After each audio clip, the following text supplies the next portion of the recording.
తుమ్మల గారికి, అదేవిధంగా స్థానిక నాయకుడు మండల పార్టీ బాధ్యులు అన్న వెంకటేశ్వర్లు గారికి, మీ అందరి ఆశీస్సులతోటి, మీ అందరి ప్రేమ అనురాగంతో మొన్న జరిగినటువంటి అసెంబ్లీ ఎన్నికల్లో పెద్ద ఎత్తున మీరందరూ కలిసి గెలిపించినటువంటి స్థానిక ఎమ్మెల్యే అన్న మురళీ నాయక్ గారికి, అదేవిధంగా సోదరుడు జిల్లా కాంగ్రెస్ పార్టీ నాయకులు రమేష్ చందర్ రెడ్డి గారికి, అదేవిధంగా వేదిక మీద ఉన్నటువంటి హేమలత గారికి, మిగతా పెద్దలకు,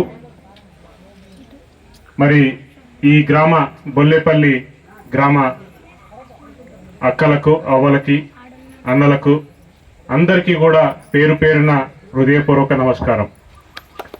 సంతోషం. ఎందుకనంటే మీరు సుమారు 3-4 గంటలు ఎమ్మెల్యే గారు ఈరోజు ఉదయం 6 గంటల నుంచి తిరుగుతున్నారు.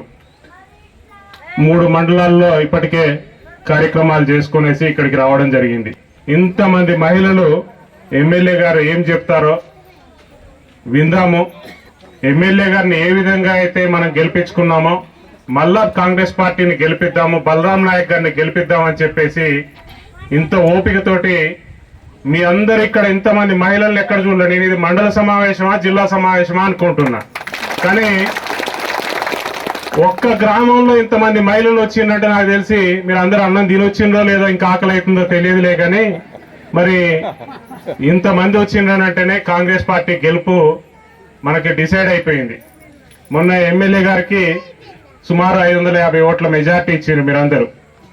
ఇప్పుడు మన ప్రభుత్వం, ఇందిరమ్మ ప్రభుత్వం, రేవంత్ అన్న ప్రభుత్వము, కాంగ్రెస్ ప్రభుత్వము వచ్చింది. మీరు ఇచ్చే 550 ఓట్లు సరిపోదు మెజార్టీ. ఎమ్మెల్యే గారికి ఇది గౌరవం. మొన్న మీరు అందరు కసితో గెలిపించారు.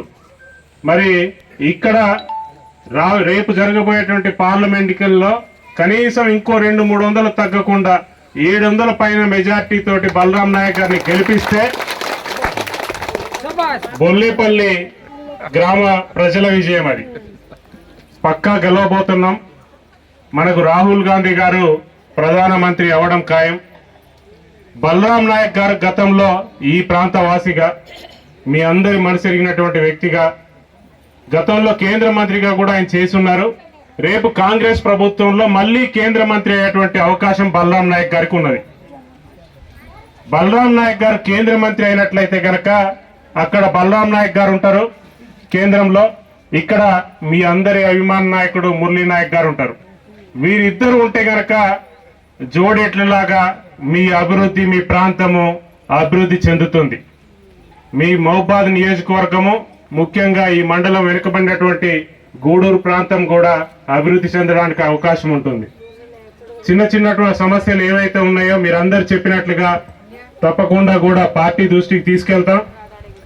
నాకు ఇక్కడికి పంపించడానికి కూడా ప్రధాన ఉద్దేశము మీ అందరి స్థానిక నాయకుడు, ఇక్కడ ఉన్నటువంటి పెద్దలు, ఇప్పుడు ముఖ్యమంత్రికి ప్రభుత్వానికి సలహాదారుగా ఉన్నటువంటి వేం నరేందర్ రెడ్డి గారు కూడా, రమేష్ ఇది నా సొంత ప్రాంతము, నా నియోజకవర్గము, జాగ్రత్తగా అక్కడ ఏం జరుగుతుంది ఏందనేది నాకంతా కూడా నాకు రిపోర్ట్ కావాలి అని చెప్పి నన్ను పంపించడం జరిగింది.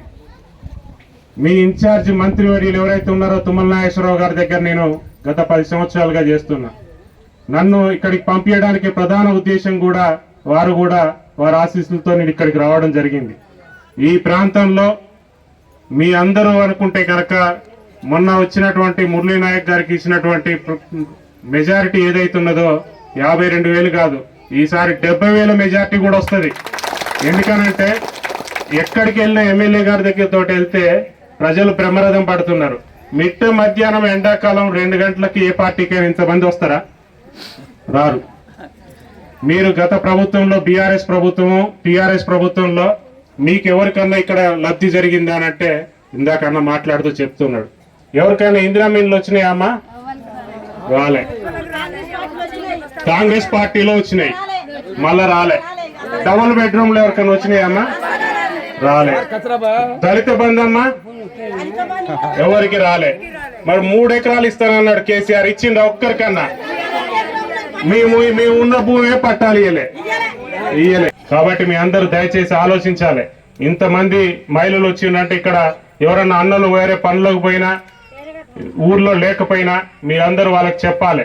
చెప్పేసేసి వాళ్ళతోటి కూడా మీరు ఓట్లు వేయించేసి మళ్ళీ రేవంత్ అన్నకి ఢిల్లీ